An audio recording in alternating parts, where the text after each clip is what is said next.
bonsoir. Bienvenue dans ce tout nouveau numéro de la Congolaise 2.0. Votre rendez-vous du week-end pour débattre face aux défis, aux difficultés auxquelles fait face la jeunesse congolaise, nos moments d'échange et de partage avec nos invités et nos experts dans plusieurs domaines et sujets. Je suis Prunelle Elongo, votre présentatrice principale, toujours accompagnée de ma magnifique et belle équipe. Aujourd'hui, elles sont complètes. Bonsoir les filles. Bonsoir. Comment vous allez? Ça va très bien. Toi, comment tu vas, Gracia? Ça fait longtemps. Je vais très bien. J'essaie de profiter du week-end un peu comme tout le monde, surtout après cette semaine. On voit tes relax. Très relax. Je suis relax, oui. J'essaie un peu de commencer lentement. Mais bon, je suis pas à votre niveau aujourd'hui. J'adore vos robes, sincèrement. Merci. Toi, moi, tu es relax. Nous, on est un peu trop formel aujourd'hui. Alors, quoi de neuf? Ça fait quand même un moment, on s'est pas vu. Quelles sont les nouvelles? Qu'est-ce que vous me ramenez de beau, de bon, de Tongosa dans ces plateaux aujourd'hui, dans cette soirée? Pas si bon que ça quand même, parce qu'on va remarquer aussi depuis le début du mois de novembre, c'est des pluies, que de la pluie, beaucoup de pluie. Et malheureusement, avec cette pluie diluvienne, on remarque qu'il y a vraiment extrêmement des inondations et des maisons qui partent avec. Vraiment, dans les charges, on voit qu'on a au moins, et pas que dans la capitale, dans les provinces aussi, j'ai pu constater plus ou moins 100 ménages qui sont sans abri après des pluies diluviennes, vraiment à Mbujimaï. Et le Patapata en tout cas. Et pour Kinshasa, il y a plus de 300 maisons inondées dans la commune de Lanzele. Wow. On a vraiment dans la commune de Galima, dans le quartier Cuba, au moins 8 personnes d'une famille qui sont décédées suite à ces inondations, etc. Donc, on compte plus. Ngiri, Selembao, Kassaboubou. Et moi-même, j'ai vécu cette inondation. J'étais à Lemba, mais c'était incroyable. J'ai failli nager. Wow. Oh, vraiment, l'eau jusqu'à la poitrine, mais incroyable. Mais on se demande, la raison. C'est ça, en fait. C'est ce que j'allais d'ailleurs te poser la question. Bon, j'espérais que tu aies peut-être obtenu une réponse, puisqu'on se demande un souci de construction ou bien un souci d'urbanisation. Ceci, c'est la construction. Je pense que la responsabilité sera assez individuelle. Donc, c'est le propriétaire et l'architecte qu'il a eu à choisir pour faire son bâtiment.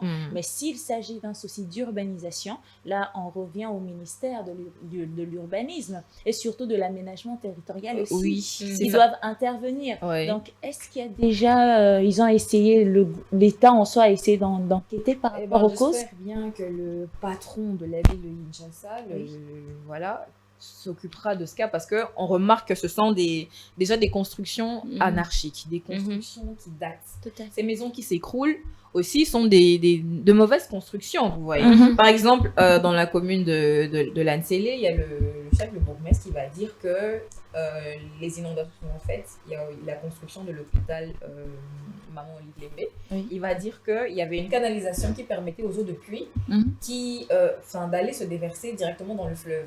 Mais que pour la construction de cet hôpital-là, ils ont favorisé la construction de l'hôpital. Ils ont donc bouché la canalisation qui permettait l'eau de passer jusque-là. Et c'est ce qui explique les inondations de ces jours. C'est vrai, c'est vrai. Si on compte également nos caniveaux qui sont également, il y a des constructions sur des caniveaux, ce qui ne doit pas se faire. Et lorsqu'on regarde généralement si ces constructions, si on regarde à qui ça appartient, qui a fait quoi, on découvre qu'il y a l'État derrière. Exactement. On fait comment? Donc, le manque de canalisation, des constructions mal faites, de vieilles constructions aussi qui cèdent au vent violent et à cette pluie. Donc voilà, c'est ce qui c'est vrai, cette réalité me rappelle un peu un dicton qu'on a eu à me dire: si on ne trace pas une voie pour l'eau, l'eau tracera sa propre voie. Exactement. Et lorsqu'elle trace sa voie, c'est toujours ce genre de avec des dégâts. Beaucoup de dégâts, malheureusement. Espérons que, comme tu l'as dit, notre gouverneur, Monsieur Boubra, va trouver une solution pour ça. Exactement. Alors, Gracia, c'est toi. Alors, de mon côté, les nouvelles sont, on va dire, mitigées. Tout dépend de qui. Alors, je pense que cette actualité, on la voit et surtout on la vit. Je pense qu'on en est peut-être victime ou peut-être que c'est une chance, un secours pour nous, on va le dire. Je pense qu'on a tous vu le système un peu sens unique sur la route. Ouais. On a vécu tous les matins, on sort, tous les jours, on sort au moins une fois. Et je pense qu'on a été victime de ça, ou encore qu'on a été acteur. On a vu comment cela se passait dans les différentes voies de la ville de Kinshasa. Et généralement, ce système a été initié par le ministre provincial de Transport. Donc, je pense Monsieur Bob Amisso.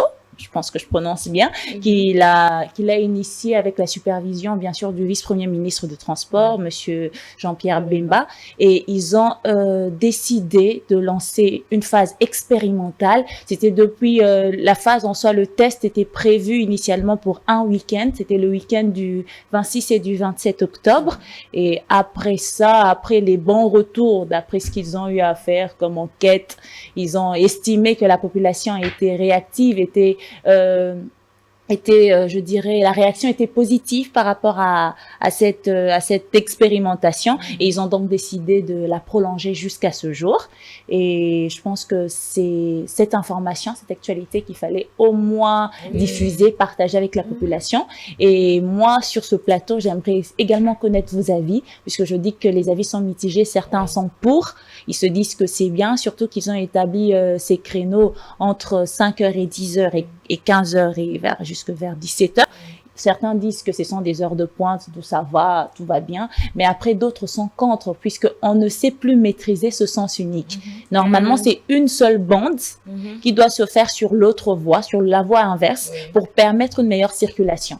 Mais aujourd'hui, on voit des bandes se multiplier partout. Voilà. Même sur la voie, il ne faudrait pas qu'il y ait des bandes. Il y a des bandes, on ne sait plus, même moi qui suis piéton, on peut dire, je ne sais plus comment traverser. Je dois regarder à gauche ou à droite, tellement que ce système prête un peu à confusion. C'est d'où commence le problème, parce qu'on ne sait pas suivre les directives qui ont été déjà placées lorsqu'on a lancé cette opération de sens unique. Il suffit d'obéir. Moi, je trouve que elle est plutôt bien pensée. D'accord. Bien pensée, parce que ça fluidifie un peu plus, et surtout dans les heures de pointe, ça fluidifie un peu plus la circulation du moins de mon côté. Nous qui habitons ma campagne, on sait à quel point c'est bouché de ce côté-là, parce que personne ne respecte rien. Mais il suffit franchement de respecter le mouvement, et ça va bien se faire. Moi, ça va. Moi, je suis un peu contre. Oh là là, c'est ce que je voulais. Moi, je suis contre. Pourquoi? Parce que je me dis, l'idée n'est pas mal, mais je me dis, déjà, on n'a pas les routes adéquates. Je sais pas comment je peux expliquer ça, mais je pense qu'avant de faire une telle initiative, faudrait qu'on ait plus de routes. Aujourd'hui, le problème des embouteillages, c'est pas seulement si on a les sens uniques, ça va pas finir les embouteillages. Au contraire, j'ai l'impression que c'est devenu encore bien plus pire. Oui, parce qu'en fait, les gens ne comprennent pas, et puis on n'a pas d'autres routes. Oui, et puis surtout, moi, je pense que le grand souci aussi, c'est parce qu'on n'a pas d'autres routes. Parce disons qu'on a que deux routes principales. Les routes secondaires, il n'y en a pas beaucoup. Alors que si on avait d'autres routes, donc les personnes qui doivent, par exemple, si on avait l'essence unique avec d'autres routes, ça va permettre qu'il y ait, comme on dit, fluidité au niveau de la route. Donc il y a des personnes qui peuvent emprunter cette route au lieu de faire l'essence unique qui va peut-être compliquer. Moi, je dis dans ce sens-là. Et que les problèmes des embouteillages, c'est d'abord l'infrastructure. Moi, je pense que si on résout le problème de l'infrastructure, qu'on arrange les routes, qu'on construise, parce qu'il y a des routes qui sont vraiment très mauvaises. Tu vois, il y a des routes où, rien que pour passer par là à cause des trous et comment l'état des routes, tu peux prendre 5 minutes ou 10 minutes. C'est-à-dire, il y a les embouteillages, c'est pas causé à cause de l'incompréhension, mais c'est à cause de la route. Et ça, déjà, c'est un problème. Rien que quand on est vers Flambeau, vers Beaumarchais, cette route de base, c'est pas une route où tu peux prendre beaucoup de temps. Mais il y a des embouteillages, et Gracias le sait, à cause de l'état de route. Et cet embouteillage, ça peut commencer là, et ça va jusqu'à Beaumarchais, et ça monte jusqu'en ville. Donc, tu as des gens qui prennent 10-15 minutes là-bas parce que la route, elle est tellement mauvaise que il faut du temps pour contourner. C'est vrai, et ça, déjà, c'est un de problèmes, en fait. C'est vraiment, c'était comme un test, premièrement, qui devrait prendre fin, je pense aussi, à la fin de ce... Non, j'espère. Il n'y a pas de date limite, hein. Ils ont simplement mentionné que l'expérience va se prolonger jusqu'à ce qu'ils trouveront des solutions concluantes. Non, pendant les périodes de fête. Moi, je suis sûre qu'il y en aura. Ça sera horrible. Il faut vraiment revoir. C'est pour ça que moi, je me dis que c'est pas le bon moment. Je pense que tant que, déjà qu'on a le saute-mouton, on a les sens uniques, ça va pas. Oui. Les sens uniques jusqu'au saute-mouton. Oui, tu vois un peu, il y a déjà le saute-mouton qui prennent l'espace, qui ont pris vraiment énormément l'espace dans le boulevard. Alors, à quel moment vous allez faire le sens unique alors qu'il y a le saute-mouton? Il y a déjà, donc tout ça, c'est sur 24, là, c'est horrible. Moi, tu passes pas. Comme tu l'as dit, j'habite un peu du côté de Barumbu et je travaille généralement en ville. Et généralement, si je saute la zone que Prunelle a mentionnée, quand je veux déjà, lorsque j'arrive déjà à Gombe, je monte déjà vers le centre-ville. Généralement, vers ce tronçon-là, il n'y a pas d'embouteillage. C'est fluide jusqu'à mon travail, j'arrive pépère. Mais depuis que tout ça a commencé, même des zones où c'était exactement. Il y a maintenant des embouteillages et pas des petits. Tu sens que la route est vraiment. Même à des heures où le boulevard était fluide, le boulevard ne l'est plus. 14h, 13h, 14, 15h. C'est ça qui devient un peu perturbant pour les gens. Puisqu'on se dit, oui, c'est vrai, vous voulez faciliter peut-être ceux qui viennent de Lupin, Galliema et autres. Mais là, c'est vous les faciliter. Non, c'est encore pire. Pour nous sacrifier, nous. C'est ça.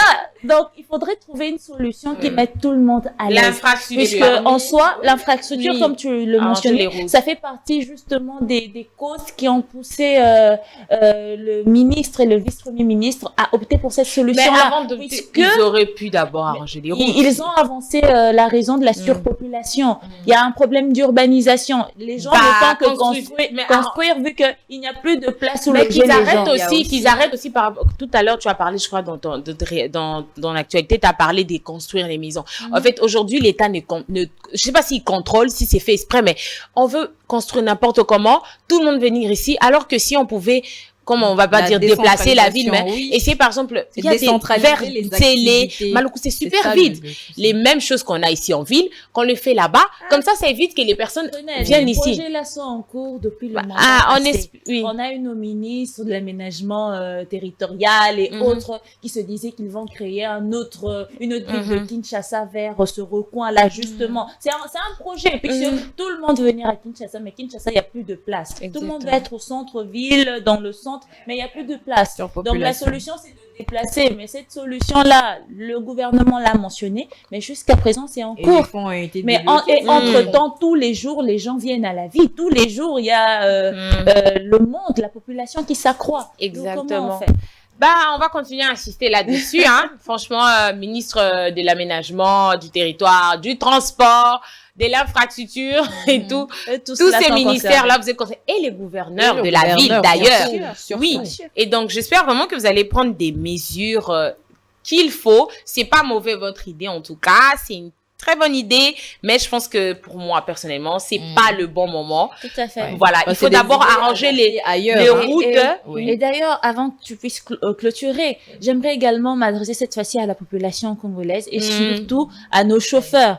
Parce que durant cette phase expérimentale, il y a eu la visite du président sur les différents tronçons. Il était là pour constater, pour avoir une certaine, je dirais, un certain rapport sur la manière dont s'est déroulé ces sens uniques-là. Il y a eu la population, il marchait, il était sans cortège, je tiens à le préciser, sans cortège, et il descendait, il essayait de voir. Et c'est justement durant ces moments, durant ces opportunités, que la population congolaise a justement cette chance de parler directement au président, même si c'est en criant, mais au moins manifester soit votre contentement, soit votre mécontentement. Alors que nous, tout ce qu'on a vu, en tout cas, en visionnant les différentes vidéos, on ne voit que des peuples, on voit que des personnes qui ne font que, je dirais, jeter des fleurs au président, puisqu'il est là, il est sans cortège et autres. C'est bien de lui dire, de manifester, au fait, sa joie peut-être de le voir comme une personne normale qui essaye de prendre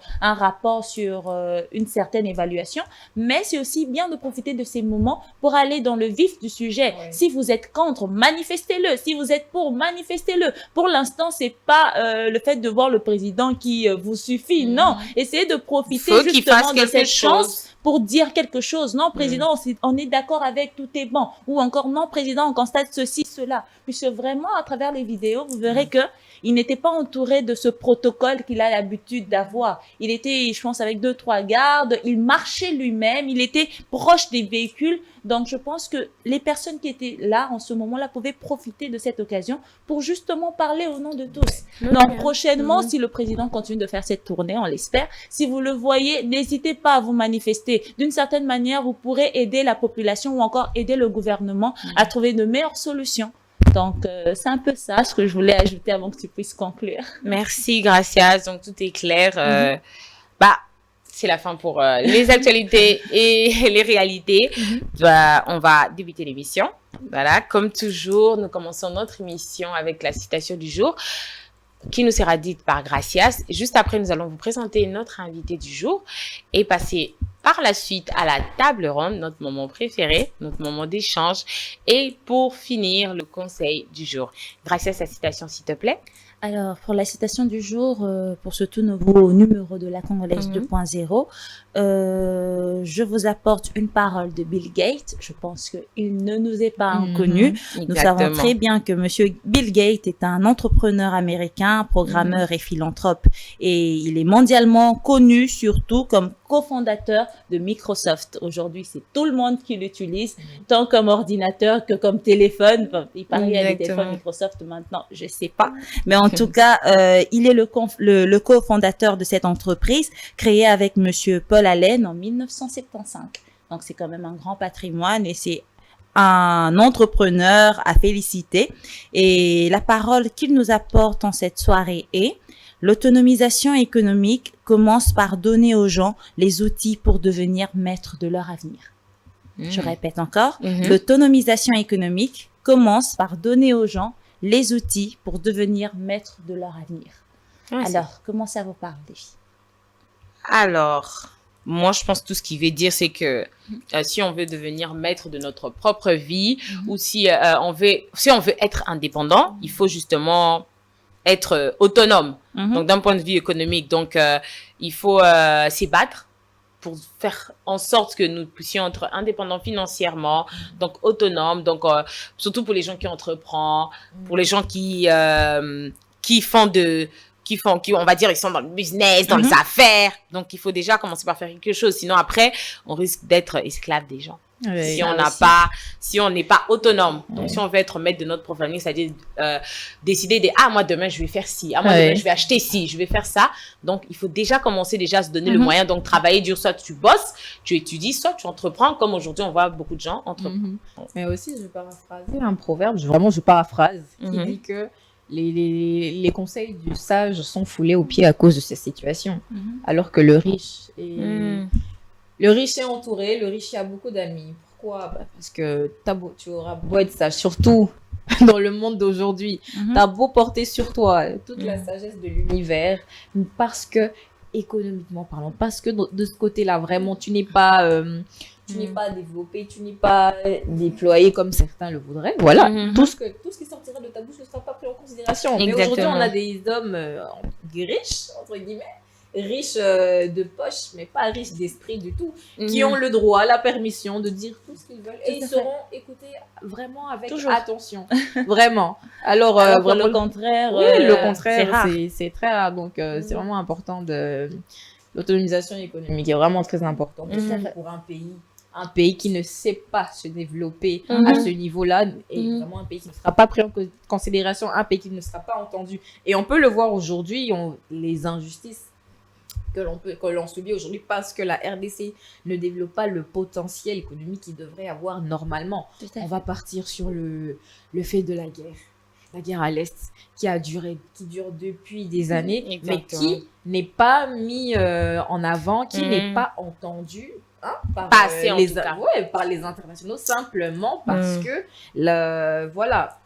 le niveau économique du pays n'est pas assez valable pour être mis en avant, alors que dès qu'il y a eu un petit bémol en Ukraine, c'est la terre entière qui est au courant. C'était ça aussi le problème. Donc, en gros, pour résumer, je dirais que la citation de Bill Gates souligne juste l'importance de pouvoir fournir aux individus en soi les moyens nécessaires pour leur permettre d'atteindre leur indépendance. Exactement. Et par moyens nécessaires, ça peut varier. Ça peut être soit une éducation de qualité, ça peut être soit des opportunités financières et autres. Donc, en soi, fournir aux individus, à la population congolaise, je dirais, un secours ou encore une aide, pas temporaire, mais une aide qui permettrait à la population d'obtenir ou d'avoir toutes les conditions nécessaires pour leur permettre justement de prendre le contrôle de leur avenir, de devenir autonome et indépendant. Oui. Je pense que c'était ça l'esprit qu'a voulu transmettre M. Bill Gates par cette citation.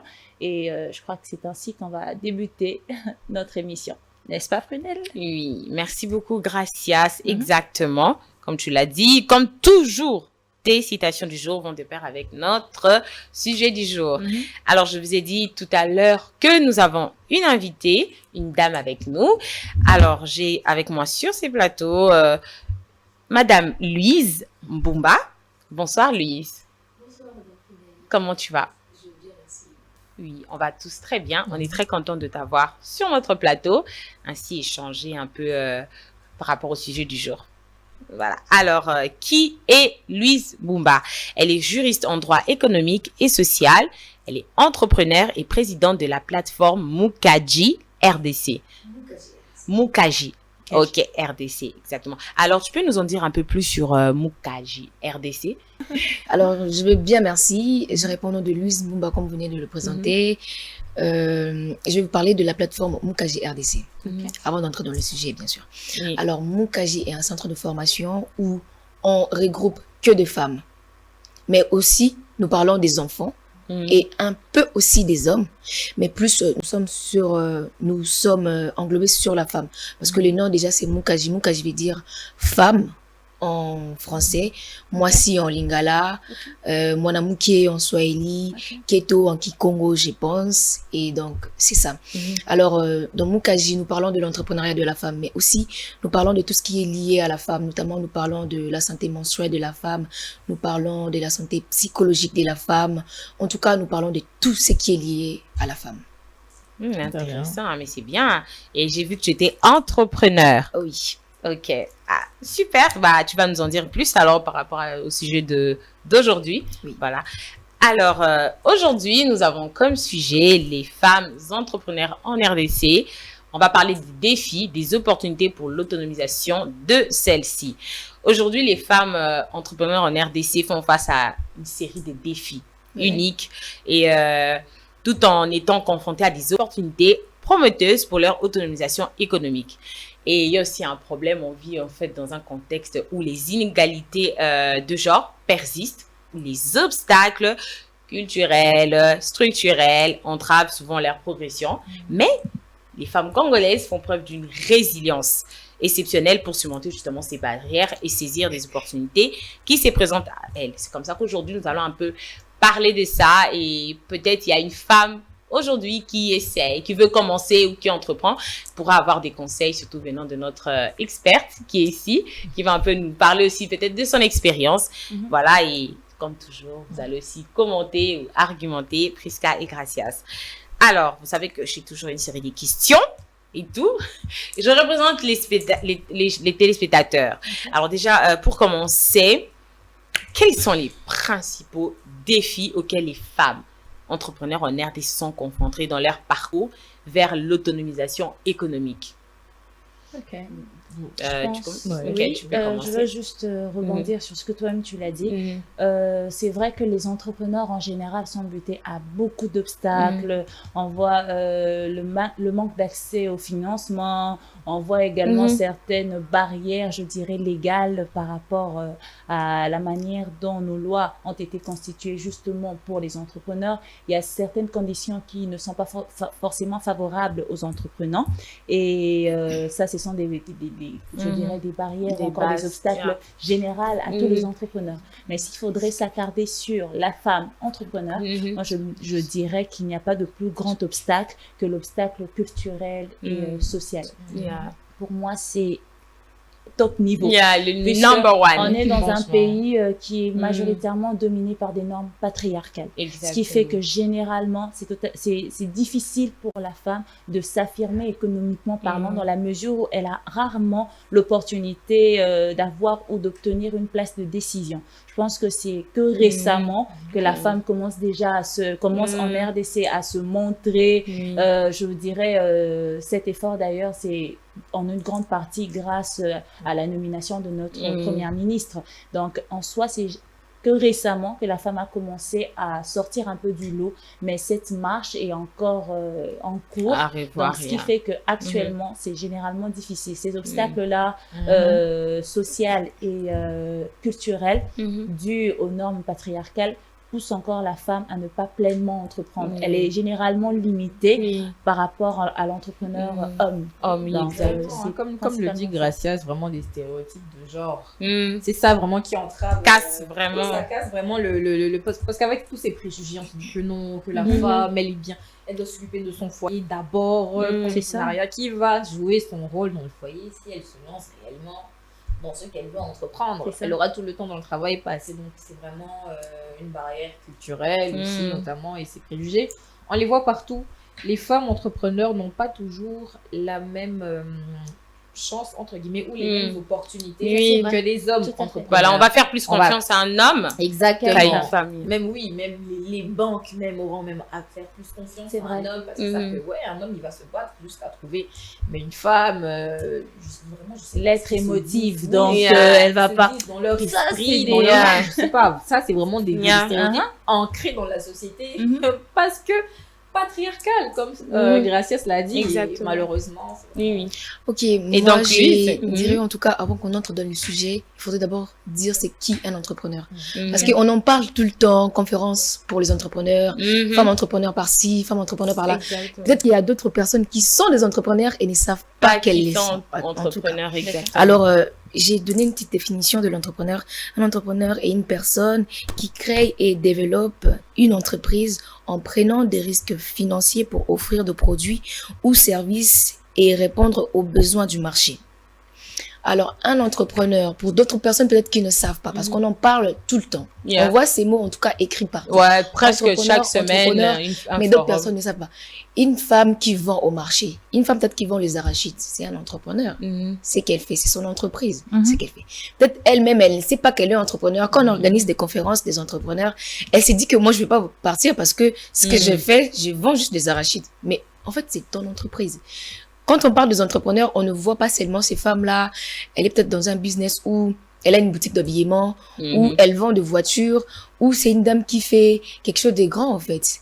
Vendre de papier et mouchoirs, c'est ton entreprise. C'est ça, tu es un entrepreneur. Alors, quand on parle d'un regroupement des entrepreneurs, on voit l'ensemble de toutes ces femmes-là. Donc, en tout cas, ce que je pourrais dire sur l'entrepreneur. Et aussi, les sujets que vous avez évoqués, bien que vous êtes directement entré dans les défis, mais moi, je dirais, il y a aussi des opportunités. Oui, mais ça, c'est d'abord la question pour les défis, et puis on va parler des opportunités, évidemment. Alors, pour le sujet, moi, j'avais soulevé 3 axes. Donc, je voulais, en tout cas, parler les contextes actuels, ce qui se passe actuellement et tout. Et ensuite, aller dans les défis et aller dans les opportunités. Et pour parler de l'actualité, les femmes représentent une force motrice dans l'économie de notre pays, mais elles font face à de nombreux obstacles qui limitent leur potentiel entrepreneurial. Là, je reviens encore à ce que je venais de dire sur les femmes qui vendent en fait de papier. Exactement. Dans notre pays, en fait, je ne sais pas, mais ce qui se passe, je l'ai dit parce que moi-même, je suis aussi dans l'entrepreneuriat. Ce qui se passe maintenant, c'est que prenons d'abord les femmes qui vendent dans des marchés. On a des femmes qui vendent dans des marchés. Vous savez combien de marchés on a à Kinshasa? Bon, on sait qu'on a 4-5 grands marchés. Maintenant, dans ces marchés-là, combien de femmes? Ah, il y en a beaucoup, hein. Et même pas seulement au marché, rien que dans les rues, dans les avions. Il y a au moins une maman. Au moins. Ouais, au moins. Il y a au moins une maman qui vend là. Oui. Mais ces femmes-là, vous ne pensez pas que ces femmes-là contribuent au développement économique de notre pays? Si, elles contribuent parce qu'elles payent des taxes, non? Elles payent des taxes. Exactement. Mais pourquoi je trouve, on dirait que ces milieux-là est un peu régulé, parce que la plupart des formations où nous participons, la plupart des conférences où on nous appelle, il y a toujours en fait de femmes qui sont directement à un niveau. On dirait que la maman qui vend le pain là-bas, elle, on dirait qu'on la néglige. On dit que, bon, elle est aussi entrepreneur, mais... C'est pas le standard qu'on recherche. C'est pas les standards standards qu'on recherche. Mais Exactement. pourquoi il y a des branches, ceci, pour des femmes? Voilà. Alors, au lieu de mélanger ces femmes-là, de mélanger l'ensemble de ces femmes, prendre ces femmes qui sont déjà arrivées à un tel niveau et prendre aussi ces d'autres femmes qui sont à un autre niveau, essayer de les rassembler pour donner un même niveau en fait, pour contribuer à l'économie de notre pays. Donc c'est justement la chose que l'on dit. Je sais pas si vous arrivez à là où je suis. Oui, on comprend. C'est des choses que nous-mêmes aussi on pense à ça. On s'est dit voilà, il y a un peu cette injustice. Tout à fait. Moi je me dis bon, oui, ça peut paraître un peu injuste. Heureusement que vous êtes également juriste. Je pense que la loi congolaise et surtout l'acte uniforme sur le droit commercial général, en soi, réserve, mis à part le statut de commerçant, réserve également le statut de l'entreprenant. Et généralement, dans cette loi-là, le but du statut de l'entreprenant, c'est justement de conduire cet entreprenant à devenir un commerçant. Donc, en soi, notre système juridique est orienté sur le fait que cet entrepreneur doit devenir commerçant. Cet entreprenant doit devenir, au final, commerçant. Et je pense que c'est peut-être ça qui fait à ce que, en soi, d'un point de vue général, on a tendance à minimiser les entrepreneurs. Mais je pense que c'est aussi récemment, avec surtout la création, je pense, de la maison de l'entrepreneuriat et de l'innovation, où ils commencent à beaucoup plus porter un regard sur justement ces petits entrepreneurs, mais qui aident la population dans la vie de tous les jours, qui font des chiffres d'affaires quotidiens, vous voyez un peu. Donc, je crois que c'est peut-être dans ce sens-là qu'on a tendance à les oublier. Mais heureusement, depuis un certain temps, on commence à se réveiller, on commence justement à essayer de penser à un mécanisme pour les mettre également à l'aise. Et récemment même, la semaine passée, j'étais à un événement, Agora, où la première ministre a rassemblé les femmes, mais les femmes dans plusieurs domaines. Médias, entrepreneurs, elle a vraiment fait des catégories. Il y avait les femmes maraîchères. Elles sont venues, les mamans là qui vendent le pondou, les poissons. Il y avait les femmes ménagères. Donc, c'était vraiment une catégorie. Et elle a dit, elle voulait entendre les problèmes de tout le monde pour essayer justement de trouver des solutions. Et chaque femme, je dis vraiment, dans un groupe, par exemple, c'était un groupe de 10, c'était des femmes qui représentaient, par exemple, les mamans maraîchères. Donc, je crois qu'elles ont des associations entre elles. Elles étaient 10 à représenter, par exemple, dans les 10 ou dans les 20. On a combien de communes déjà, si je me trompe pas? 24, je pense. Oui, dans toutes les communes, il y avait ces mamans qui étaient venues représenter justement les mamans maraîchères. Les mamans qui sont dans le milieu rural, qui sont dans les beaches, qui vendent des poissons, elles étaient là. Et elles ont parlé, elles ont pris la parole, elles ont dit voilà ce qu'on rencontre comme problème. Ça. Et la première ministre les écoutait, elles ont remis leur projet ou tout ce qu'elles avaient dans une feuille, elle l'a remis et elle va l'étudier et elle va recevoir même en audience chacune d'entre elles et pour comprendre, pour maintenant voir comment arranger les problèmes de chacune. Et c'était des femmes même militaires, des mamans militaires qui se sont plaints. Oui, voilà, il y avait des femmes dans les médias, il y avait vraiment dans plusieurs domaines, hein. Même les femmes religieuses. Et vraiment, c'était vraiment un super bon rassemblement. Et chaque femme a parlé. Elle a été attentive. Et là, c'est une opportunité. Elle a dit qu'elle va faire souvent des rassemblements comme ça, où à chaque fois, tel problème n'a pas pu être résolu, on va trouver d'autres. Si on n'a pas pu, on va et comprendre. Donc, ça sera un peu ce genre de rassemblement. Moi, je trouve déjà que c'est une bonne chose. Oui, on voit déjà aussi, même les banques comme Robank qui essaient vraiment d'essayer de donner des financements, de ressortir ces femmes-là. Oui, exactement. Exactement. Et Robank, Equity, c'est vraiment comme il y a un depuis l'année passée, hein, je pense. C'est pas vraiment des programmes qui ça fait, disons, peut-être ça va faire 1 an. Voilà. Le message peut-être justement communiqué n'est pas, comme on sait qu'à Kinshasa, la communication est un peu compliquée. Mais ça existe quand même déjà et je pense que c'est déjà un bon début. Bon début. Et même ces mamans-là, j'ai remarqué, elles se laissent plus faire. Tu vois un peu. Vraiment, comme je dis, la femme congolaise est résiliente. Oui. Elles se laissent plus faire et elles font tout. Maintenant, elles veulent même avoir des smartphones. Moi, je pars, quand tu vas au marché, tu as des mamans, elles veulent savoir parce que, elles veulent vendre. Moi, j'ai même dans mon avenue, je vois comment elles veulent faire et tout. Des fois, même comme ça, écoute, d'ailleurs, Bibino, jeune fille, t'as lâché ça. Et vraiment, c'est déjà quelque chose. Et moi, je pense que il faut aussi qu'elles arrêtent de se victimiser. C'est injuste, mais il faut pas toujours attendre que l'État fasse quelque chose. Les défis, on aura toute notre vie. Mais c'est à elles maintenant, comme le monde change, évolue.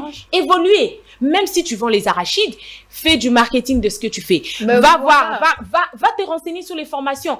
Il y a comme on l'a dit, il y a des opportunités. On va parler tout à l'heure des opportunités. Donc, sors. Si tout le temps on est dans le mode, elles sont maltraitées, elles-mêmes, elles veulent rester comme ça, il n'y aura pas de changement. Il faut se bouger. Il y a plein d'exemples des femmes qui étaient vraiment Elle vendait à peine des choses comme ça en bas au marché. Il y a même une que je suis sur Twitter, elle vend à Zigida.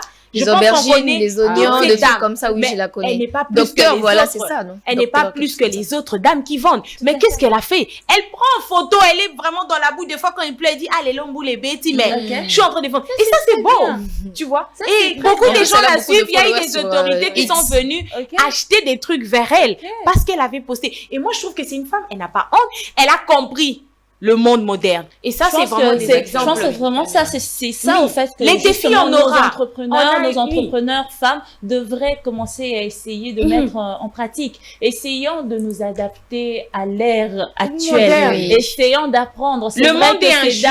Le monde sera toujours injuste. Le monde aura toujours des défis. Donc, si on commence à parler, je pense qu'on a même parlé des droits des femmes. Il y aura toujours. Mais à un certain moment, faut arrêter de se victimiser. Le mal aussi, c'est quand on se victimise trop. On veut toujours attendre de l'aide. Non. Des fois, donne-toi les moyens. C'est comme tu as dit. Tu as besoin de sortir de l'autonomisation. Tu as besoin d'être indépendant. Tu vas pas attendre là dans ta chambre. Tu vas pas attendre là assis par terre. Tu vas sortir et voir, OK, qu'est-ce que je dois faire? Et c'est ça même la résilience, en fait. C'est justement pour ça, moi, je me dis que qu'importe, même pas que les femmes entrepreneurs, mais je me dis toutes les femmes du monde ont cette tendance-là, ce caractère-là de résilience. Oui. Pourquoi? Parce que moi, c'est mon constat, je sais pas si vous êtes d'accord avec moi. Moi, je dis que le monde en soi n'a pas été fait pour la femme. Le monde, dans toutes ses structures, dans sa construction, il n'y a rien qui a été fait sur mesure pour la femme. Mais malheureusement, on vit. Qu'est-ce qu'on peut faire? On ne peut que forcer les choses. Et la femme est l'être la plus résiliente de faire ça. On est obligé. Les stéréotypes, il y en aura toujours. Culture et autres, ça va pas partir. Mais justement, les stéréotypes sont faits en soi pour être brisés. Et si personne ne prend le courage de briser, ces stéréotypes vont persister. Oui. Par exemple, la femme qui est sur les réseaux, justement, elle a brisé un stéréotype. Elle a fait un truc. Et ça, c'est beau. On n'entend pas, on n'attend pas. Et maintenant, grâce à elle, beaucoup d'autres femmes commencent aussi à le faire. Et ça, c'est beau. Et si on a tout le monde qui essaie de, voilà, et tu vas tirer de la clientèle et on va aussi, moi, mépriser la femme qui va au marché. Il y a même des hommes, je connais un autre, lui, il vend des tomates. Lui, je crois, il est à Goma. Je vais même contacter, il vend des tomates, il expose. Et tu vois, pour les hommes aujourd'hui, un homme vendre des tomates, c'est quelque chose un peu, tu vois, on dirait que ça fait perdre sa vérité, mais lui, il le met. Et c'est beau parce que il montre, il cultive à Zolona, à Sali Récolte, à Teki. Ça, c'est beau. Donc, tu vois que c'est vraiment, il faut pas attendre toujours que, oui, les entrepreneurs, c'est pas seulement les gens avec les costumes ou les gens avec, non. L'entrepreneur, c'est toutes ces personnes qui se battent pour faire évoluer, qui apportent quelque chose, je pense aussi, dans l'économie d'un pays. Je sais pas, en tout cas, moi, je trouve que c'est en tout cas ça. Et comme je disais aussi, il y a en tout cas des opportunités maintenant pour les femmes. Les opportunités, on va aussi en parler. Non, tu peux parler déjà même des opportunités. Mais justement, en fait, c'est le manque d'informations où, je ne sais pas, beaucoup de femmes ne suivent pas la télé. D'ailleurs, moi, je participe dans un programme de femmes de la Robank, les deux fesses. Et c'est les carnets que j'ai, d'ailleurs. C'est, en fait, on en parle pour que toutes les femmes viennent. Ce n'est pas seulement des femmes en talent, des femmes, mais je pense qu'en tout cas, que d'autres femmes ne sont pas bien informées. Les gens ne suivent pas l'information, ne regardent pas la télé. La télé, on met que des théâtres, on met que d'autres choses. Alors que si vous suivez des informations, vous allez voir que, il y a peut-être tel programme, je dois aller m'inscrire. Ou peut-être ces agences comme la Robank ou Equity, les banques doivent essayer, comme ils ont des programmes comme ça, essayer de voir comment maintenant faire de la bonne communication. Parce qu'il y a des panneaux partout, en fait, il y a des panneaux. Mais sauf qu'il y en a d'autres qui n'ont pas étudié. On va pas oublier que c'est maman. Tout le monde n'a pas étudié. Moi, je dis aussi, c'est un côté complexe où d'autres femmes se disent, je peux pas partir là-bas parce que c'est pas mon niveau. Oui, mais si on voyait ces personnes, moi, je pense qu'il faut descendre au niveau de ces dames. Parce que tu dis, il y a le complexe. Mais pour qu'elles se sentent aussi à leur place, pour moi, faites de l'informel sur place. Que des agents de la Robank ou de l'Equity descendent et disent à maman, et puis tu vois, elle va s'ouvrir. C'est comme tu dis, elles ont grandi dans un contexte où elles sont souvent mises à l'écart, négligées. Dis-moi, mets-toi à ta place, tu as toujours été mise à l'écart. Du coup, tu te dis, c'est pas ma place quand elle voit toutes ces grandes dames. Mais par contre, si même ces grandes dames-là, qui, elles, entre eux, viennent vers elle, maman, banque et sunga kingai. Yope rose à la financement voilà, mais il faut la former. Je pense pas qu'elles vont refuser. C'est vrai. C'est question de communication. L'information, c'est vrai, mais existe, comme tu l'as dit, ça existe. Mais quelle est la communication que vous transmettez à justement ces dames-là qui, dans leur tête, elles se disent déjà que elles faites des communications déjà en lingala. Partez, descendez à leur niveau. Des communications qui leur soient accessibles. Elles se sentent concernées par ça. Je donne un exemple bête. Vous faites une publicité où justement on voit des dames maraîchères, des dames qui vendent. Vous voyez un peu la vidéo, je dirais, la publicité visuelle, ça a toujours un impact. Quand on voit qu'il y a ça dans leur publicité et que nous, on est dans cette situation, on se dit que ça casse tout de suite, tu vois. c'est aussi fait pour moi. Oui, et c'est justement ce qu'on fait avec Moukaji ces derniers temps. Donc, ce qu'on fait avec Moukaji, on met des photos d'ailleurs. On avait fait des vidéos au marché avec des dames, et parler de leurs produits, et parler de ce qu'elles font. Ça, c'est bien. Ça, c'est bien. Et c'était en lingala, hein, parce qu'on est vraiment resté sur ça. Il faut lingala parce que dans le marché, tu as lingala. Oui, on fait des vidéos en lingala, on fait des vidéos en swahili, on fait des vidéos en chiluba. C'est pour la communication des femmes. Exactement. Mais on ne sait pas si vraiment ces vidéos arrivent jusqu'à ces femmes-là parce que beaucoup n'ont pas de téléphone, beaucoup ne connaissent pas la technologie. Et donc, moi, je pense que essayer avec les flyers, essayer un peu de faire des dessins, faites des communications et soyez en contact avec ces femmes-là. C'est important. Vous pouvez faire des tournées provinciales, je dirais. Si vous avez bien sûr le temps et que vous l'avez prévu dans votre planning, vous pouvez toujours envisager, cette année, on peut descendre dans les provinces, essayer de les contacter, puisque comme tu l'as dit, il y a dans les provinces, il y a le souci d'électricité. Là-bas, c'est encore pire. D'internet. Voilà. Tu dis pas des femmes qui sont forcément avec la guerre. C'est compliqué. Ils ne pourront pas forcément, elles ne pourront pas avoir accès justement à toutes ces vidéos. Donc, mais si vous descendez sur place avec des flyers, donnez-leur de la force de se dire, ok. Prunelle l'a dit, avec des haut-parleurs, vous parlez, vous sondez. Tu vois un peu ce que font les pasteurs qui veulent passer leur message. L'évangélisation. Oui. Qu'est-ce qu'ils font? Akole kana wenze. Bonine et tout. Parce qu'ils savent, et tu verras, ces mamans-là s'arrêtent bazo yokaye. Pourquoi? Parce que il a compris. Et puis, il va pas parler en français, il va parler à la langue dont c'est pas. Donc, il les a mis bien. Elles sont là même, elles viennent même, elles donnent même des contributions à Bazo Yokaye parce qu'ils ont compris. Ils ont compris que, si je veux avoir plus de fidèles, je dois aussi des fois venir vers eux. C'est ce que même notre cher Seigneur Jésus-Christ a fait. Les gens sont pas directement venus, il est allé vers les gens. Et ça, déjà, c'était une bonne technique de marketing à l'époque. C'est ça. Parce qu'on le sait aujourd'hui, pour l'information ou la formation des populations, il faut aller à ce niveau. C'est comme, en fait, quand on voit les pubs et tout, de toutes ces formations-là, c'est un peu comme pour les universitaires. Mais si tu veux enseigner un enfant de la primaire, tu ne vas pas le faire de la même façon que laquelle voilà, exactement. Donc, il faut vraiment aller dans leur place, aller dans leur zone de vie pour les sortir de là et leur faire sentir concernés par la situation, concernés par les formations, concernés par tout ce que vous produisez. Parce que c'est à leur profit. C'est pas au profit de ceux qui connaissent déjà. C'est pas quelqu'un en bonne santé qui va chez un médecin. Exactement. Voilà. Oui. Là, t'as raison. Et pour même dans la médecine, on voit pour les campagnes de vaccins. Ouais, ils vont sur place chercher ces personnes-là qui n'ont pas l'information qu'ils peuvent. Parce que pour les vaccins, t'imagines combien des gens n'iront pas prendre des vaccins s'ils allaient pas sur place. Voilà. Donc c'est justement ce qu'on fait. Vous allez voir aujourd'hui qu'il y a beaucoup de plateformes qui parlent de la femme, plateformes femme. Là-bas, on parle de la femme. Ici, on parle de la femme. Là-bas, on parle de... En fait, c'est justement pour faire un maximum de bruit. Et il faut continuer tant qu'on n'a pas atteint le quota. Et tout.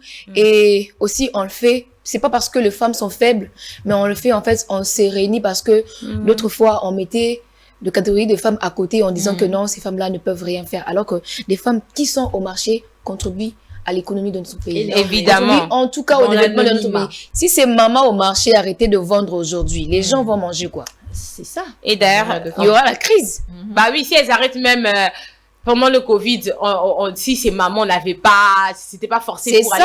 Comment on allait manger? Comment on allait faire? Donc, si ces mamans qui font les champs, arrêtez de faire les champs aujourd'hui. Comment les mamans qui sont là-bas au bureau vont aller manger? Et que dire des mamans qui vendent du pain chaque matin, qui nous ramènent du pain, qui quittent à 4 heures? Si ces mamans qui vendent le pain. Et on est là des fois, on est fâchés. Aujourd'hui, la maman là n'est pas passée. C'est décision aujourd'hui d'arrêter de dire que non, on va pas vendre. Vous allez acheter le pain. Imagine, et des fois on est là, on s'est fâché, la maman là n'est pas passée. Pourquoi? Mais donc en tout cas, les buts de tout ça, les buts de ces plateformes, c'est justement en fait de dire à l'État, de se manifester et dire que ces femmes-là qui sont à côté, en tout cas, sont capables de faire des choses, sont capables de contribuer à l'économie de notre pays. Et en fait, j'ai d'autres questions. Si tu. Je parlais juste un peu. En fait, ces femmes sont dans l'économie informelle. L'économie qui n'est pas enregistrée et tout, il n'y a pas de documents pour ces femmes-là. Alors que les 200, je ne sais pas si c'est 200 fois là que le maman donne chaque jour au marché, si vraiment ça part à la caisse de l'État. En tout cas, si c'était le cas, en tout cas, c'est une bonne chose. Si ce n'est pas aussi le cas, Non, c'est juste à revoir. Il faut qu'ils arrêtent de donner de l'argent pour rien et que ça soit vraiment des amendes justes. Je pense que même le ministre de la Justice a parlé un peu de ça, justement. D'arrêter, justement, de tout ce qu'on demande à atteindre, parking, la manine et tout. Tout ça doit passer. Je sais pas, vous qui êtes juridique. Oui, bon, ça, il a beaucoup plus parlé de la bancarisation que dans le système juridique en soi. Il n'est pas, je pense pas qu'il allait jusque... Non, il pas vous marger, mais là, il utilisait un terme pour dire que toutes ces personnes qui entreprennent ou toutes ces personnes qui ont... Que ce soit l'église, que ce soit doivent s'enregistrer. Et une fois qu'on s'enregistre, ils n'ont plus à payer justement toutes ces choses qu'on demande en fait. Il a sorti quelque chose comme ça. C'est vrai qu'il n'a pas dit en gênant, mais c'est pour dire que justement, c'est parce que ces mamans ne sont pas enregistrées. Du coup, si elles sont enregistrées, qu'elles partent au guichet, elles s'enregistrent et il a même assisté pour que les prix qu'on donne là-bas au guichet soient le même pour tout le monde. Que ce soit pas en mode tout le monde a $120 pour le truc et pour l'entreprise. Exactement. Une société commerciale. En fait, c'est justement ça aussi le problème. On a une loi, mais généralement, tellement que c'est pas dans notre culture, on n'a pas trop tendance à s'informer. En soi, mis à part le commerçant qui a le RCCM et autres, il y a le statut de l'entrepreneur que généralement beaucoup ignorent. Et ce statut-là a peu de restrictions par rapport au statut de commerçant. Ils ont, je pense, qu'à faire une déclaration journalière. Mais si vous ne pouvez pas avoir le RCCM, au moins enregistrez-vous pour être reconnu comme commerçant. C'est ça. Comme ça, vous arrêtez de payer les gens là qui viennent. Ils savent que vous n'êtes pas enregistré, donc ils en profitent. Moi, je pense peut-être que la campagne devrait se mener dans ce sens-là. Encourager ces dames, s'enregistrer, avoir un compte, voilà. Et Guti même a fait ça, ils avaient insisté. Et comme ça, quand il y aura des opportunités peut-être de financement et tout, ça sera plus facile pour vous. Et d'ailleurs, en parlant des financements, vous pensez que l'accès, comment l'accès limité au financement affecte-t-il la croissance des entreprises dirigées par des femmes en RDC? Est-ce que d'abord il y a des financements? C'est déjà ça. Si, il y a des financements. Il y a des financements. La question est, il y en a. Est-ce qu'il y en a et est-ce qu'on y accède vraiment? Voilà, maintenant l'accès. Est-ce que vraiment ces femmes, comment elles font? Est-ce que ça aide aussi à la croissance des entreprises de ces femmes en RDC? Pour celles qui ont des entreprises ou pour ces dames qui sont dans l'entrepreneuriat, on va dire, formel comme ça et tout, qui sont peut-être pas enregistrées, mais est-ce qu'elles ont, tu en connais ou est-ce que c'est possible? Il y a des financements, il y a des concours qui se font où on appelle aux femmes, en tout cas, venez montrer ce que vous faites. Montrez votre projet. Même si tu vends les arachides, montre-nous ton projet. Prépare, dis que l'arachide ici, c'est pour ça. Ça aide les gens. Peut-être, moi, quand je ne vends pas, il n'y a pas des gens qui pourront... Les gens ne vont pas consommer les arachides ou ceci, c'est là. Préparez-vous, montrez ce que vous faites. Il y a des concours où on demande aux gens d'amener le projet. Il y a aussi des financements. On voit qu'en tout cas, telle personne s'élance bien et que son produit aide la population pour telle chose. On finance. Mais juste que le problème est que ces financements, en tout cas, n'est pas vraiment une somme où une personne paie vraiment. Donc, j'ai mon entreprise, ça m'aide à faire ça, à bien évoluer. Mais en tout cas, il y a des financements. Oui, il y a des financements. Surtout que j'ai déjà entendu parler d'un financement de la Banque mondiale. Oui, la Banque mondiale. Qui finance souvent vraiment les petites entreprises, mais qui passent par le biais très souvent des ONG. Vous savez, c'est comme des regroupements. Ils prennent vraiment les femmes dans tel secteur qui vont enregistrer au cas où il y a ce genre d'opportunité. Exactement. Et il y en a vraiment. Mais le gros souci, au fait, est que si ces femmes passent par des ONG ou encore des ASBEL, ça dépend aussi de l'objet de cette ONG. Puisque généralement, si vous vous concentrez sur une ONG qui n'a pas un caractère commercial, tout en sachant déjà que l'ONG en soi n'est pas une structure faite pour le commerce. Donc, généralement, si ils ont un fonds, à mon avis, ce ne seront pas de fonds importants.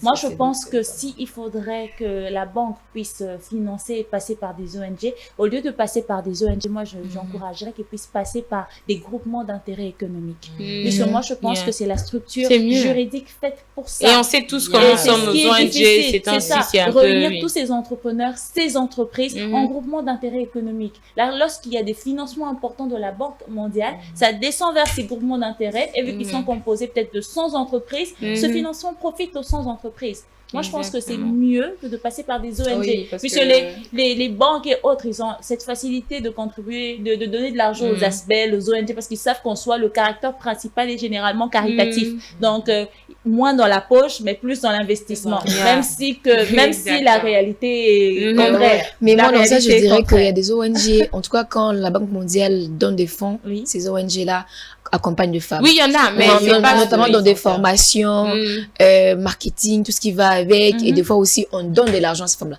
Mais il y a aussi d'autres ONG qui, on vous donne l'argent, financer les femmes, branch. Venez, hôtel, enfin, comment on appelle déjà? Fleuve Congo. Voilà. On a organisé ça pour les femmes.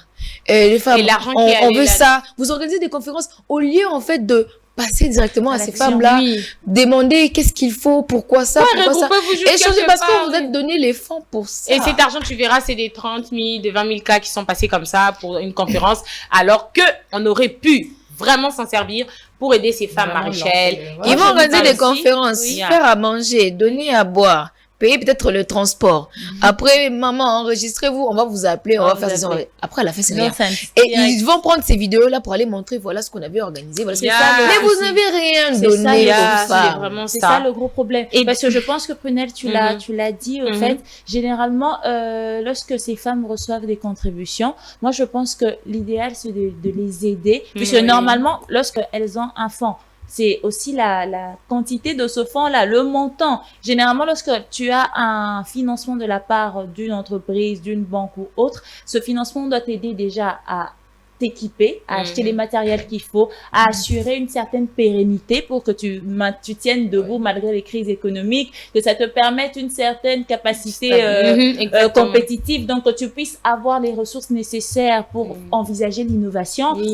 En soi, le financement, moi je me dis, ça doit réunir ces conditions-là. Alors que généralement, lorsqu'il faut financer, on peut te financer aujourd'hui à la hauteur de $500. $500 aujourd'hui en RDC, c'est quoi pour un entrepreneur? C'est vrai que tu peux débuter, mais lorsque tu es déjà un entrepreneur constant, tu as des projets et tout. Et surtout si tu as déjà des retours de plus de $500, c'est rien en fait. Pour l'achat des matériels, pour assurer la pérennité, tout ça, ça représente presque rien. $300, $100. Ça représente quoi? Ça peut te donner un financement de départ, mais après, pour t'aider à te stabiliser, qu'est-ce que tu vas mettre en banque comme capital? C'est vraiment ça, c'est vrai. Je dirais quelque chose. Je dirais quelque chose, s'il vous plaît. Une dame, quand on était parti au marché, on a parlé avec eux. Il y a une dame, elle nous a dit que les fonds qu'elle a commencé avec, c'est 60 000 francs. 60 000 francs. Elle a acheté de graines, des choses et tout ça. Elle a commencé à planter, ensuite elle a récolté tout ça et c'est comme ça qu'elle part au marché, elle vend. Mais les $500 pour d'autres femmes, c'est beaucoup. Oui, je ne suis pas contre ça. Je pense que j'ai martelé sur un fait. Je ne parle pas de fonds de commencement. Je parle pas de fonds de départ. Je parle pour ces entreprises, ces entrepreneurs qui ont déjà des projets. Quand on finance quelqu'un qui a déjà un projet, c'est-à-dire le financement doit être à la hauteur du projet. Pour que son projet puisse encore plus croître. Alors il y a des sommes, par exemple, pour une maman qui a commencé de départ $100, $50. Pour $500 pour d'autres personnes, c'est ok. Mais par exemple, pour une dame qui elle produit par exemple l'huile de palme. C'est pas $500 qui va l'aider parce qu'il y a des machines, il y a tout ça. Donc ça dépend. Moi je pense que les financements, par rapport au financement, on doit voir. Ok, quand on veut financer, qui doivent diviser des secteurs. Par exemple, pour les dames qui ont, ok, ça c'est pour ces dames pour ci. Pour ceux qui sont dans l'agriculture, voilà. Les agronomistes aussi, c'est autre chose. Les entrepreneurs qui ont besoin des machines, par exemple, qui produisent comme des huiles de palme, qui produisent de l'huile. Ça, c'est autre chose. Donc, un peu essayer de diviser ça. Je pense qu'on a assisté à une conférence toutes les trois où on présentait des entrepreneurs. Je pense que vous vous en souvenez. Ça, c'est un homme qui avait obtenu un marché avec l'ambassade du Japon par rapport à la vente de piments, je pense. Vous voyez, par exemple, un tel projet, il y avait un montant qu'il fallait qu'il puisse atteindre, produire pour pouvoir justement gagner ce marché. Et pour faire ça, il faut de l'argent. Et je pense que les banques et autres devraient étudier ces projets et donner au moins des financements à la hauteur, même si c'est approximatif, mais au moins à la hauteur des projets de ces entrepreneurs. Et aussi, déjà, je ne t'ai même pas présenter et vous dire ce que je fais. Alors, je suis entrepreneur formulatrice. Je suis dans la fabrication de produits biocides. Insecticides, bactéroles, tout ce qui va avec. Mais en tout cas, c'est vrai, quand vous en parlez et tout, je me vois en fait, je me vois dedans. Mais en tout cas, ce qui est sûr, ce n'est pas facile. Quand on met à côté des femmes qui sont au marché et on voit les femmes qui ont vraiment des entreprises, veulent produire en grande quantité, c'est vraiment, vraiment compliqué côté financement. Et on a des projets, en tout cas, on amène et on veut aussi à ce que qu'on puisse nous accompagner. côté fonds, côté partenaire, tout ce qui va avec, c'est vraiment, vraiment, vraiment compliqué. Mais on sait quand même le coup. Oui, il faut tenir le coup, c'est ça, et essayer maintenant de voir. Et je pense que, comme on en parle, justement, si on en parle, c'est pour peut-être faire prendre conscience à ces personnes. Et je sais qu'il y a déjà des petites actions qui se passent, mais aussi notre pays, déjà, d'un point de vue économique, c'est vrai qu'il y a beaucoup de choses. Beaucoup de choses. Oui, il faut faire. Dans beaucoup de secteurs, je sais pas quel secteur on peut négliger. Tous les secteurs sont bons pour justement essayer de changer les choses. Mais voilà. Tant qu'il y a de la demande. Exactement. Continuez de vous battre. Oui. Moi, je pense qu'il faut continuer. Ne pas toujours attendre l'aide des ONG ou des organes. Ça viendra, mais entre-temps, se battre. Oui, ça, c'est déjà quelque chose. Et ce qu'on veut, c'est amener nos produits, en fait, à ce que tout le monde achète. Super. Vous allez voir si la plupart des entrepreneurs, vous allez voir une femme, elle fait les piments. Mais les piments, là, vous n'allez pas voir ça dans des supermarchés, vous n'allez pas voir ça au coin, vous n'allez pas voir ça dans des boutiques et tout. Elle a ça chez elle à la maison ou en ligne. Si vous voulez acheter, vous appelez et tout. Mais ce qu'on cherche, c'est d'amener à ce que toute la population consomme en fait ces produits-là. Et en tout cas, je pense qu'en se soutenant, en parlant aussi à l'État, on va trouver des solutions et que cela va changer parce que ça commence déjà à changer. Voilà. Exactement, c'est ce que j'ai dit, ça a changé petit à petit en tout cas. Oui.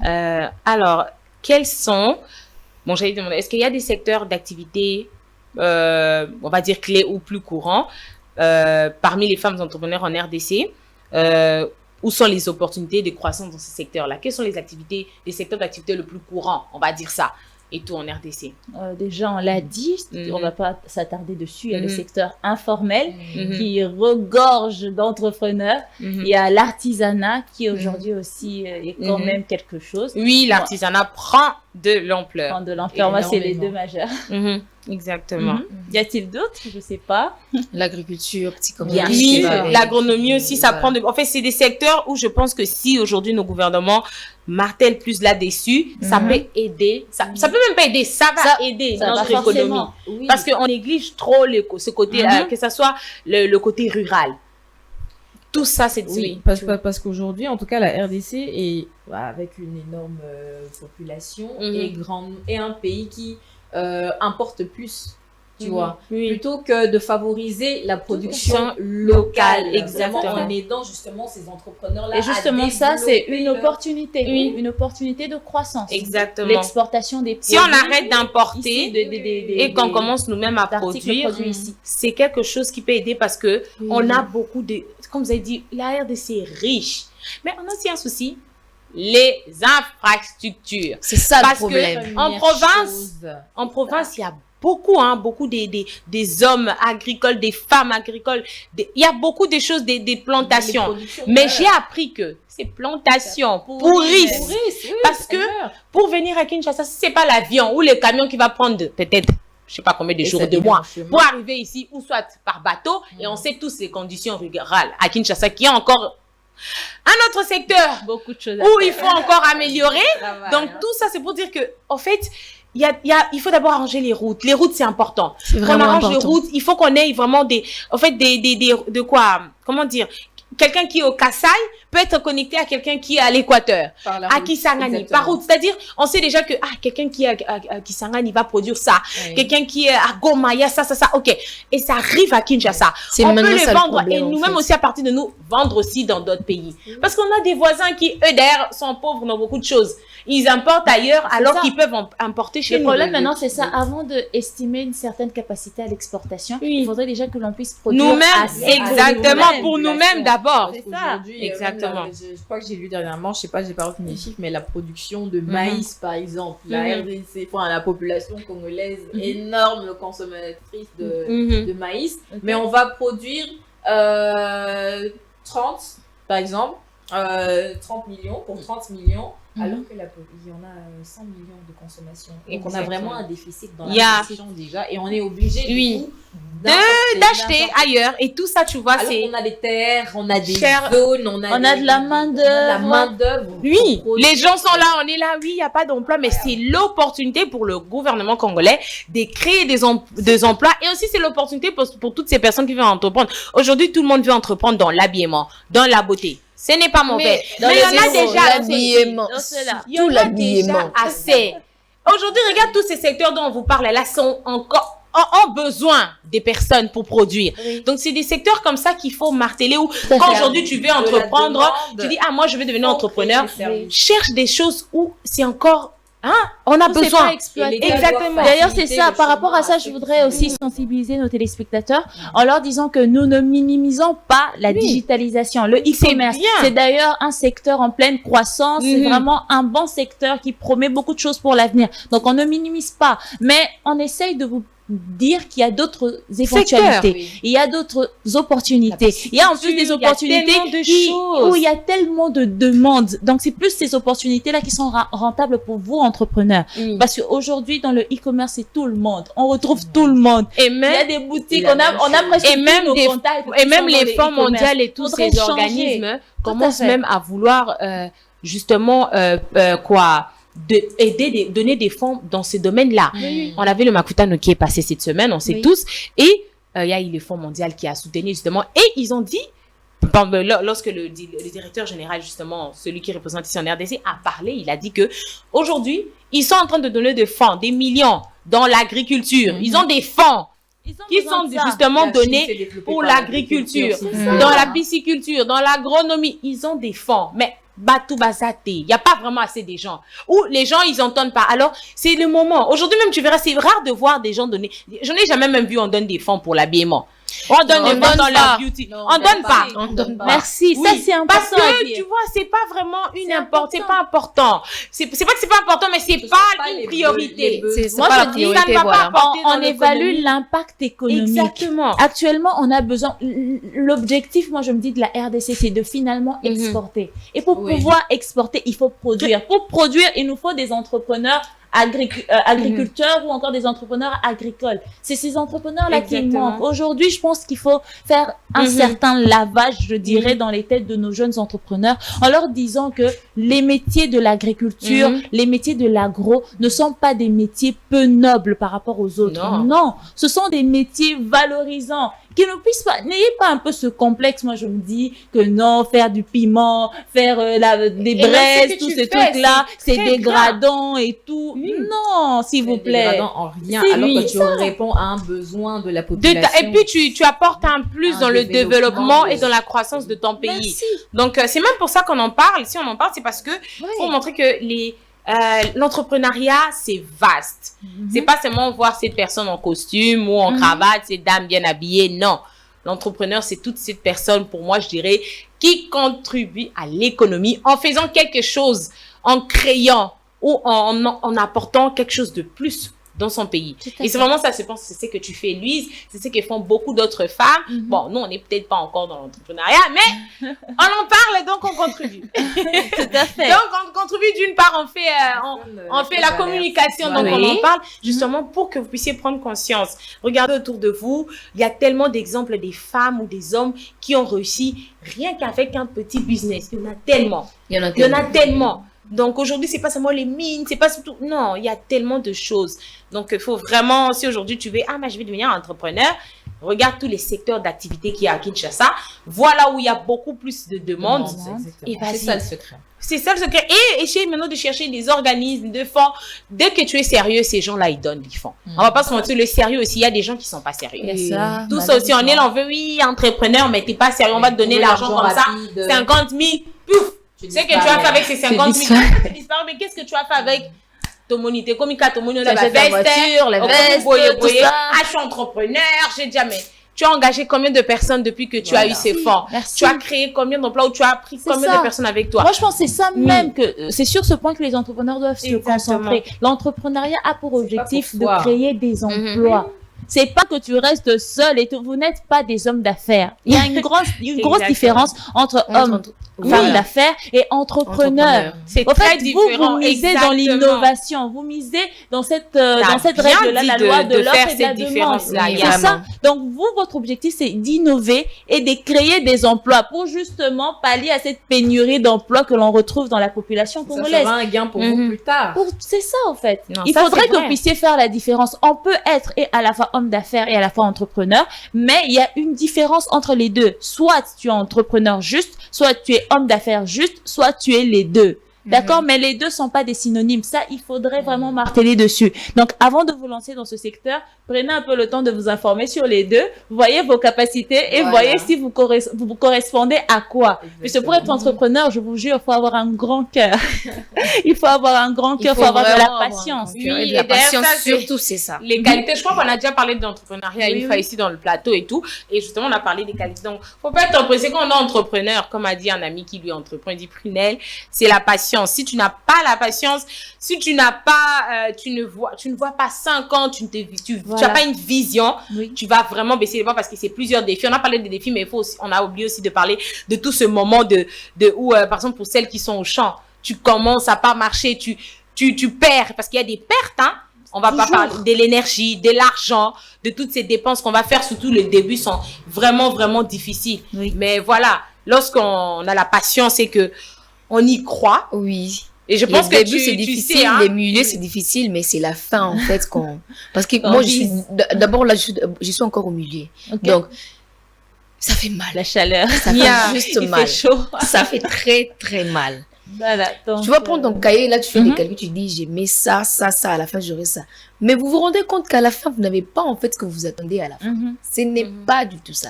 Mais quand même, on continue parce qu'on aime la chose et on aime ce qu'on fait. Donc, il faut l'aimer, il faut avoir une vision le reste du travail et l'aide de Dieu. Et voilà. ça va et l'aide de Dieu en tout cas, ça c'est important. Et voilà, on va y aller, ça va aller en tout cas. Je pense que tu te bats déjà, tu te débrouilles déjà. Et petit à petit, et ce que tu fais avec ton association, c'est une association, voilà, c'est déjà quelque chose de bien et continue là-dessus. Je pense qu'on a donné aussi notre avis, d'essayer d'être plus formel et aussi à notre gouvernement, franchement, de donner plus d'occasions à ces dames, des opportunités s'il y en a, de ne pas oublier ces mamans qui se battent tous les jours pour nous apporter à manger, nous apporter ceci, cela.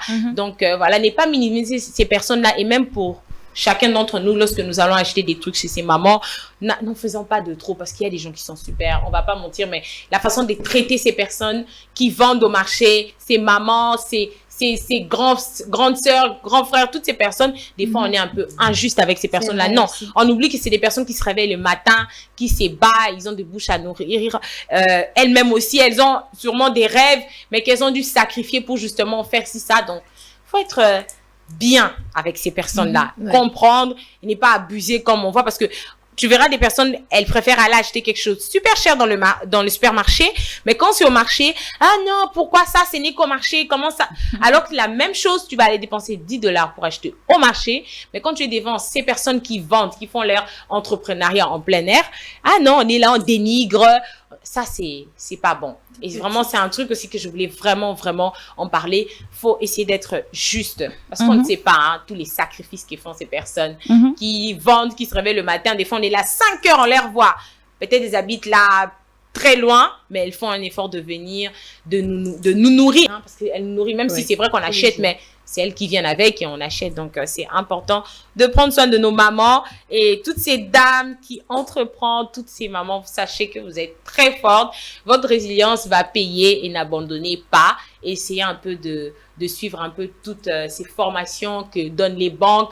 Essayez un peu de vous informer, de ne pas toujours attendre. Sortez de votre zone de confort. Ne vous sentez pas complexé, ok? Tant que vous avez quelque chose à porter dans ce pays, vous êtes importante, aussi importante que cette dame qui a son entreprise, qui a 10 000 employés, c'est pareil. Donc, allez chercher des financements pour vous aider à accroître votre business. C'est comme ça. Je pense que les filles, on est un peu sillonnées, un peu tout. On a un peu tout dit dans ce qui concerne les défis, les opportunités, on en a parlé et tout. Donc, on a aussi donné quelques conseils, nos avis. Alors, je pense que ce sera la fin de la table ronde pour aujourd'hui. Merci beaucoup, Louise. Merci à vous. Voilà, pour tes arguments. Merci les filles aussi pour avoir apporté votre plus et tout par rapport à notre sujet du jour. Alors, comme je l'ai dit au début, on a le conseil du jour qui nous sera dit justement par toi. Voilà, en quelques minutes, quel conseil tu vas donner à cette femme qui te suit ou même à toutes ces personnes qui te suivent ce soir dans le domaine de l'entrepreneuriat, en quelques minutes vraiment, pour cette personne qui est peut-être découragée, ou qui s'est dit, je sais pas par où commencer, ou qui a commencé, mais ne sait pas comment arriver, mais en quelques mots, qu'est-ce que tu peux dire à ces personnes qui te suivent? Alors, pour les femmes qui me suivent, je dirais ceci, je suis moi-même entrepreneur et je suis présidente d'une plateforme pour les femmes. Et donc là, nous parlons avec des femmes, nous discutons sur ce qui se passe sur le marché, comment faire et tout ce qui va avec. En tout cas, moi, je vous encourage à vraiment continuer, je nous encourage à continuer à le faire et que les choses vont changer. Même si aujourd'hui ça ne marche pas, demain ça va marcher. Et aussi surtout, regroupez-vous entre femmes.